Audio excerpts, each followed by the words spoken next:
같은 조의 네덜란드 미셸 더용이 부정 출발을 했지만 김민선은 전혀 흔들리지 않았습니다.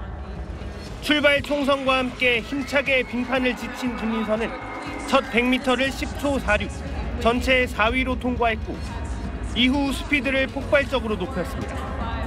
최고 시속 55.8km로 마지막 코너를 돈 김민선은 400m 구간을 가장 빠른 26초 5로 주파하며 36초 972로 결승선을 통과해 오스트리아의 헤어초크를 0.289초 차로 제치고 금메달을 차지했습니다.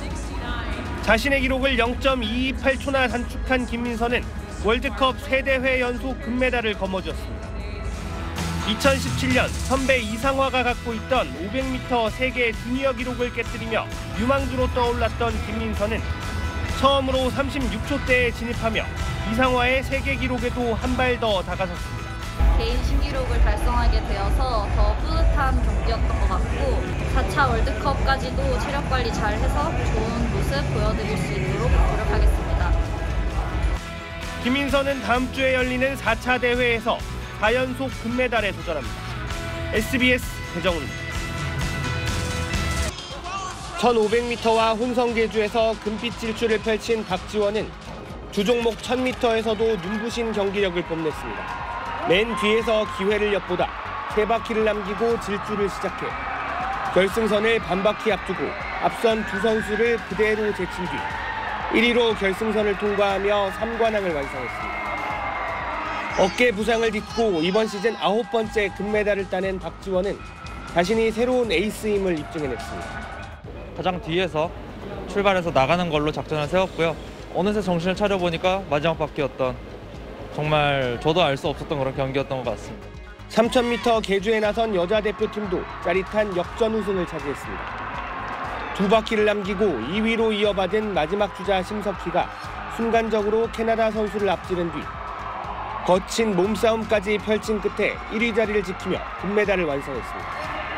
베이징 올림픽 이후 대거 새 얼굴이 발탁되고 일부 선수들이 코로나19에 감염되는 등 악재까지 겹쳤지만 한국 쇼트트랙은 이번 시즌 4번의 월드컵에서 금메달 14개를 합작하며 세계 최강의 힘을 보여줬습니다. 선수들은 카타르 월드컵에서 보여준 축구대표팀의 투혼이 큰 힘이 됐다며 치열한 경쟁을 즐기고 있다고 밝혀주셨습니다. SBS 배정훈입니다.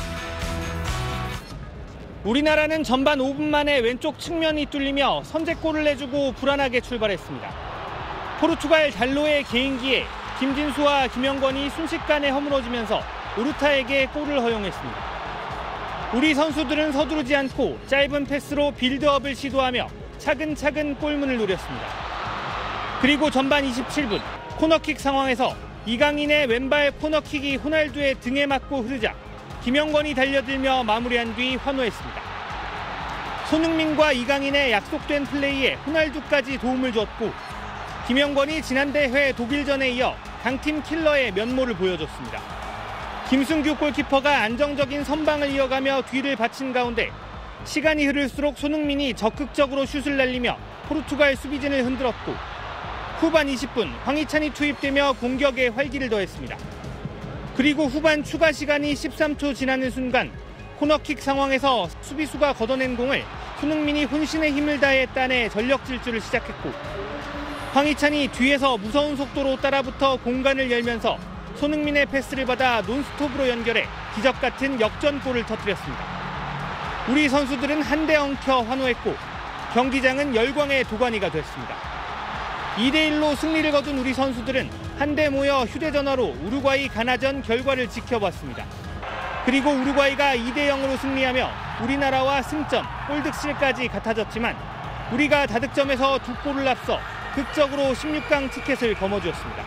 2002년 월드컵을 보고 꿈을 키워왔는데 제가 이 무대에서 이렇게 첫 2경기를 이제 제가 아파서 많이 뛰지 못했었는데 제가 대한민국 국민이라는 게 너무 자랑스러운 그런 순간인 것 같은데 반드시 이겨야 한다는 압박감 속에서도 기적같은 역전승을 거둔 우리나라는 2010년 남아공 월드컵 이후 12년 만에 16강 티켓을 거머쥐며 다시 한번 도하의 기적을 연출했습니다.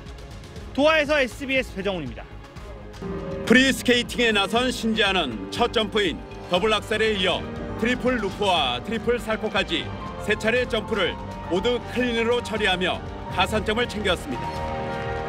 10%의 가산점이 더 붙는 후반부 연기도 흠잡을 데 없었습니다. 트리플 러츠, 트리플 토룩, 연속 점프에 이어 마지막 트리플 러츠까지 깔끔하게 뛰며 탄성을 자아내게 했습니다. 모든 스핀을 최고 등급인 레벨 4로 해낸 신지아는 만족한 듯 두 팔을 번쩍 들었습니다. 131.21점을 받은 신지아는 총점 200.32점으로 일본의 시마다 마오에 이어 은메달을 차지했습니다. 2005년 김연아의 금메달 이후 한국 선수로는 17년 만에 왕중왕전인 파이널에서 메달을 목에 걸었습니다. 지난 4월 세계 주니어 선수권에서 은메달을 따내며 혜성처럼 등장한 신지아는 이번에도 빼어난 기량을 뽐내며 자신의 시대를 활짝 열었습니다. 긴장을 좀 했었는데 이렇게 쇼트프리 둘 다 클린 경기를 할 수 있어서 굉장히 기쁘고 더 좋은 모습을 보여드릴 수 있도록 열심히 하겠습니다. 함께 출전한 16살 김채연도 국메달을 차지했습니다. 주니어 아이스 댄스의 이메나 이에칸조는 리듬 댄스에서 1위에 3.53점 뒤진 3위에 올라 프리댄스 결과에 따라 금메달도 노려볼 수 있게 됐습니다. SBS 권종호입니다.